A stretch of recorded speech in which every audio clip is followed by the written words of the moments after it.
చెప్పేది అదే. మరి ఇప్పుడు అది లేదని చెప్పింది కదా. అంటే మరి అది పాపం చేసినట్టే కదా.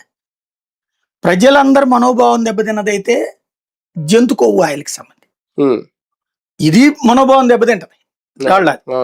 బట్ అది అవునా కాదా అన్నటువంటి దానికి కూడా ఫైనల్ ఇవ్వలేదు వాళ్ళు. దాంట్లో మెన్షన్ చేసినటువంటి ఇంగ్లీష్ పదాలు సరిగ్గా ట్రాన్స్లేషన్ చూసుకుంటే నిల్వ కోసం, నెయ్యి నిల్వ కోసం కొంత వాడతారు, కొన్ని కెమికల్స్ వాడతారని రాశాడు అందులో. అది నెయ్యిని నిల్వ చేయ, ఇప్పుడు మనం ప్యాకేజ్డ్ ఏవైనా సరే అది నిల్వ కోసం కొన్ని రకాల మెటీరియల్ వాడతారు, అందులో పామోలివ్ కూడా ఉంటది. అది అక్కడ పాయింట్.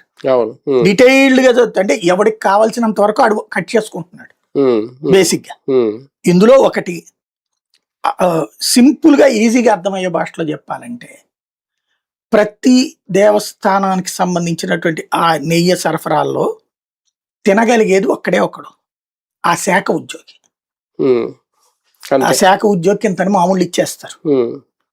అలాగని ఆ మామూలు తీసుకునే ఉద్యోగి తప్పుడుది కల్తీది రప్పించడానికి ఒప్పుకోడు. తప్పుడుది కల్తీది ఏ ఉద్యోగి కూడా ఒప్పుకోడు. దేవుడి గుళ్ళో పనిచేసేటటువంటి వాడు కుటుంబాలు నాశనం అయిపోతాయి, తరాలు నాశనం అయిపోతాయి, వంశనాశనం అయిపోతుంది. తెలిసి దేవుడికి తప్పుడుది నువ్వు